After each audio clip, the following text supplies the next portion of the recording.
Assalamualaikum warahmatullahi wabarakatuh. Kembali lagi bersama saya di channel Aslamku ya.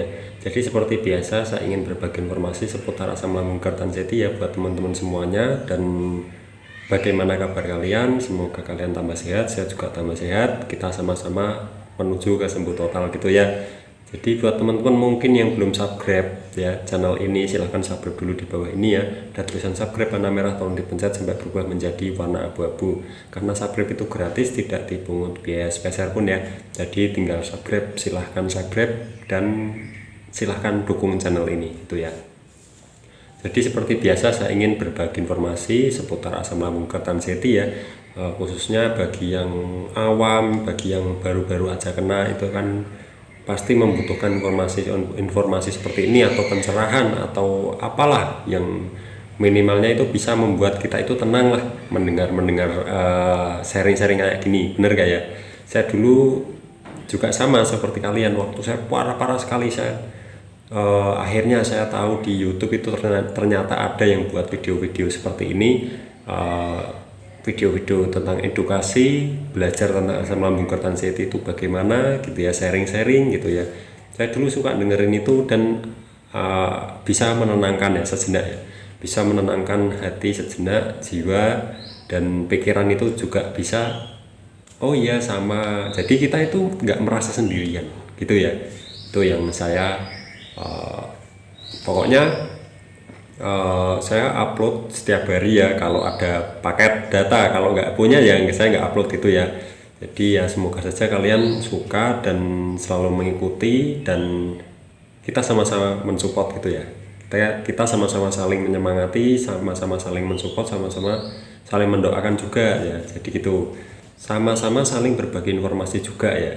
Jadi kita nggak terus saya menggurui kalian, itu enggak ya. Kita sama-sama kita menuju ke sembuh total 100% gitu ya.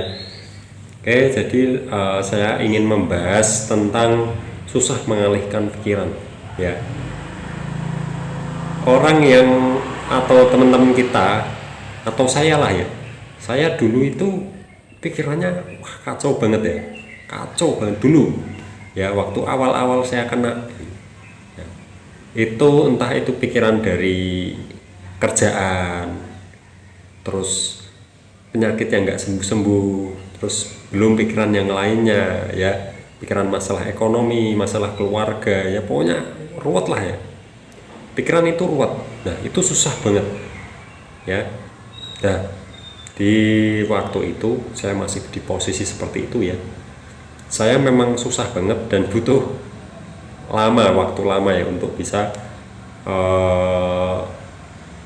menghilangkan pikiran-pikiran yang berat-berat itu ya. Terus bagaimana mas untuk bisa meringankan beban-beban yang kayak gitu itu, yang bikin kita itu merasa kepala itu berat ya, kepala itu berat, terus pikirannya pokoknya ruwet lah ya.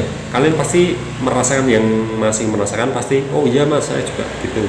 Saya dulu gitu, ruwet sekali pikiran ya. Meskipun udah mencoba tenang, tapi itu ada aja yang selalu dipikirin ya. Bahkan itu sangat-sangat mengganggu ya, sangat-sangat mengganggu dan sangat-sangat tidak nyaman lah ya. Jadi posisi seperti saya dulu ya, seperti kalian juga yang mungkin masih parah itu posisinya ya, posisinya itu nggak bisa kerja ya, apalagi yang laki-laki nggak bisa kerja. Masalah keluarga pasti ya kayak gitulah ya, kalau kita sakit nggak bisa kerja pasti masalah keluarga ada aja gitu ya. Masalah ekonomi ya banyak lagi ya, masalah-masalah lainnya, masalah berobat ya, kita udah nggak kerja tapi tetap berobat terus. Nah itu juga bikin pusing gitu ya. Terus yang lainnya pokoknya banyak lah ya. Untuk yang sudah berkeluarga, kalau mungkin yang belum berkeluarga mungkin nggak seruwet itu ya, tapi ini buat yang berkeluarga itu ruwet sekali ya. Kita tulang punggung, dan saya juga tulang punggung ya, mungkin yang laki-laki itu tulang punggung tiba-tiba sakit ya, tiba-tiba sakit terus nggak bisa ngapa-ngapain, bukan 1 hari 2 hari, berbulan-bulan. Pasti mentalnya kena nggak? Pasti kena. Awal-awalnya pasti wah rasanya udah sakit, sensasinya banyak ya, dari ujung kepala sampai ujung kaki, belum lagi ditambah masalah-masalah ya, pokoknya ruwet lah ya. Terus bagaimana ya untuk keluar dari beban itu semua ya, agar bisa fresh lagi. Nah, yang saya lakukan itu pertama-tama saya gini ya, saya dulu belum tahu apa-apa sama sekali, saya belajar. Nah, di 3 pola hidup sehat. Nah, kembali lagi ke 3 pola hidup sehat. 3 pola hidup sehat itu apa? Pola pikir, pola makan, pola hidup. Nah, pola pikir dulu dibenerin, atau pola hidupnya dulu, atau pola makannya dulu, itu nggak apa-apa. Pokoknya ini 3 ini harus bareng ya, harus bareng, sama-sama kita ubah ya. Kalau misal kalian membenerin pola pikir aja dan pola hidup, pola makannya tetap sembarangan, ya nggak bisa ya. Jadi gitu, pola pikir ini kita benerin dulu, apa yang bikin kita pusing, yang sekiranya itu mengganggu proses penyembuhan kita, itu lupakan dulu. Udah, saya nggak mau mikirin saya model ndablek gitu ya. Nah, model ndablek ini manjur ya, manjur, tapi itu nggak segampang yang saya omongkan. Saya dulu gitu, saya harus model ndablek, harus model ndablek, nggak bisa saya. Awal-awal saya nggak bisa, terus lama-kelamaan terbiasa dan akhirnya bisa. Udah, saya modelnya ndablek aja, nggak gimana-gimana, pokoknya sudah. Pokoknya saya nyarinya kenyamanan saya ya. Kalian juga, kalian cari kenyamanan kalian bagaimana, nyamannya buat apa, buat kegiatan apa, hobi lah, lakukan hobi mancing atau apa, pokoknya lakukan sesuka hati kalian, yang menurut kalian itu hati kalian itu bisa senang ya. Nah, di situ nanti kalian terbiasa, akhirnya bisa terbiasa ya. Nanti lama-lama sensasinya atau dari pikiran ini yang tadinya berat itu menjadi ringan ya, jadi ringan dan sensasi dikit-dikit menghilang. Nah, kok bisa mas pikiran jadi ringan, kok apa hubungannya dengan sensasi? Nah, itu yang biasa disebut kata dokter itu psikosomatis ya. Dari pikiran kita yang beban berat itu membuat sensasi atau bisa bisa jadi penyakit. Nah, itu ya yang biasanya orang-orang bilang juga, jangan kebanyakan pikiran, nanti bisa jadi penyakit. Nah, itu ya, itu yang namanya psikosomatis ya. Kalau di asam lambung ini namanya psikosomatis, sensasi akibat dari pikiran kita ya, atau dari pola pikir kita ya. Jadi gitu, itu yang saya rangkum sih ya dari penjelasan dokter juga ya, dari teman-teman semua ya. Jadi begitu yang namanya psikosomatis. Terus untuk pola hidup ini juga berpengaruh ya. Untuk pola hidup itu berpengaruh, dan nggak bisa kalian terus sembarangan, nggak bisa. Masalah tidur, merokok ya, kopi apalagi ya, itu kan yang kebiasaan gitu ya. Jadi nggak usah, itu tinggalkan dulu, kalau bisa tinggalkan dulu ya. Kalau nggak bisa ya terserah kalian. Pokoknya saya menyarankan begitu. Nah, saya dulu juga perokok ya. Awal saya sakit, saya itu belum bisa meninggalkan rokok, dan akhirnya saya mencoba, berusaha terus, akhirnya bisa sampai sekarang. Udah 1 tahun lebih ya, 1 tahun lebih ya. Saya itu udah nggak megang rokok sama sekali ya. Waktu dulu saya susah banget, karena dulu saya perokok berat gitu ya, yang 1 hari itu saya bisa habis 1 bungkus itu kurang ya. Kalau dulu itu 2 bungkus, terus saya kurangin, bisa 1 bungkus, terus akhirnya malah saya sakit gitu ya. Jadi ya sekarang udah nggak megang rokok lagi ya. Buat apa ya? Pokoknya mungkin ada yang bertanya, mas, apakah merokok itu ada hubungannya? Nah, nanti saya jelaskan di video selanjutnya ya.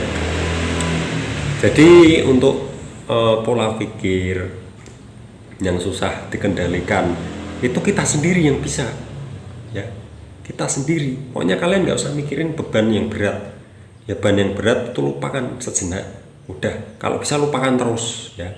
Kalian terbiasakan nyari kegiatan yang sekiranya itu membuat hati kalian senang, membuat pikiran kalian lega, nah itu dilakukan ya, itu dilakukan. Dan kalian kalau misal ada apa ya, kemarin yang komentar atau buat status apa komentar ya di Facebook atau di mana gitu loh, lakukan hobi kalian. Misal kalian inginnya berkebun ya berkebun gitu ya, misal maupun laki-laki atau perempuan kalau sukanya berkebun ya berkebun ya.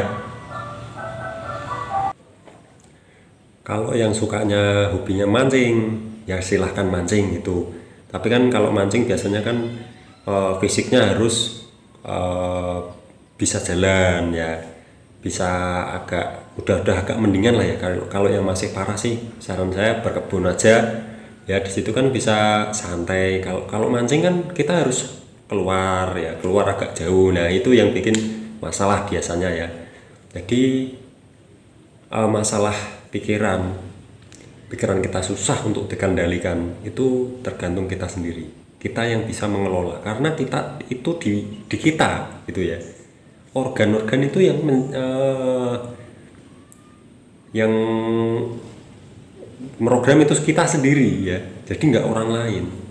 Kita harus tahu gini loh, waktu saya sakit parah dulu ya, saya lama loh sakit loh, saya lama, cukup lama ya, itu saya rasanya nggak karuan ya, rasanya nggak karuan, memang nggak bisa ngapa-ngapain. Terus saya coba untuk keluar, saya kan sering naik motor, saya keluar ya, saya keluar terus pokoknya dibuat refreshing lah. Kalau yang sukanya motor-motoran silahkan motor-motoran ya. Kalau saya dulu awal masuk waktu masih parah, saya motor-motoran sukanya ya, pagi-pagi motor-motoran ya, nanti sore motor-motoran lagi, nanti terbiasa, kalian seneng, oh badan agak enakan dikit-dikit ya. Terus kalian lakukan hobi yang lainnya yang sekiranya itu geraknya itu ada gitu ya. Kalau naik motor kan ya geraknya ada, cuma kan minim, dan itu cocok buat yang masih parah-parah gitu ya. Tapi yang masih parah banget kelingan, apalagi kelingan ya, itu ya kalau bisa naik motor sih atau melakukan hobi yang ringan-ringan sih dilakukan saja ya. Yang penting kita setiap hari ada gerak biar kita itu tidak stres itu ya. Kalau stres nanti bisa bikin sensasi gitu ya, bisa bikin sensasi ya, itu yang dinamakan psikosomatis itu ya, dari pikiran kita bisa memunculkan sensasi gitu. Soalnya itu juga apakah saya ada psikosomatisnya? Menurut saya sih ada ya. Jadi gini, kalau saya pikirannya mungkin ada pikiran beban berat, itu kepala saya berat ya, kepala saya berat, dan bukan cuma berat sih, ada pusing juga ya. Nah itu yang dinamakan psikosomatis. Terus otot-otot pada tegang, nah itu ya yang bikin kita itu bingung. Sebenarnya itu coba kalian koreksi dulu pikiran kalian itu ada apanya. Kalian coba kalian pejamkan mata, kalian kepikiran saya ini ada apanya gitu ya. Kalau udah nggak ada apa-apa, relax, berarti itu mungkin dari asam lambung itu ya, itu menurut saya. Terus untuk susah mengendalikan pola pikir ya, itu kalian nggak usah takut, itu nggak apa-apa ya, nggak usah takut, nggak usah harus waduh nanti gimana ini, nanti ke psikiater ya, biasanya kan dirujuk ke dokter psikiater gitu ya, atau yang berhubungan dengan pikiran ya. Nah di situ saya juga pernah ya disuruh ke psikiater, itu juga pernah. Nah di situ saya nggak mau, karena saya takutnya nanti kasih obatnya itu obat yang buat orang-orang gituan lah ya. Nah di situ keluarga saya, istri saya juga nggak boleh ya. Nah, jadi waktu itu saya nggak jadi ke psikiater. Dan mungkin ada yang sedang konsumsi obat dari psikiater, itu kalau bisa meringankan sih nggak apa-apa ya dikonsumsi. Kalau misal gitu-gitu terus nggak ada perubahan atau apa, itu saran saya jangan diterusin ya, kalian konsultasi lagi ke dokter, bagaimana kok begini-begini. Pokoknya utama itu ke dokter dulu gitu ya. Jadi nggak usah kalian terus pertama baru sakit pertama udah ke dukun, itu salah. Kalian harus ke dokter dulu, dokter itu udah lebih tahu ya. Oke, jadi itu saja, terima kasih untuk tentang pikiran ya. Terima kasih, wassalamualaikum warahmatullahi wabarakatuh.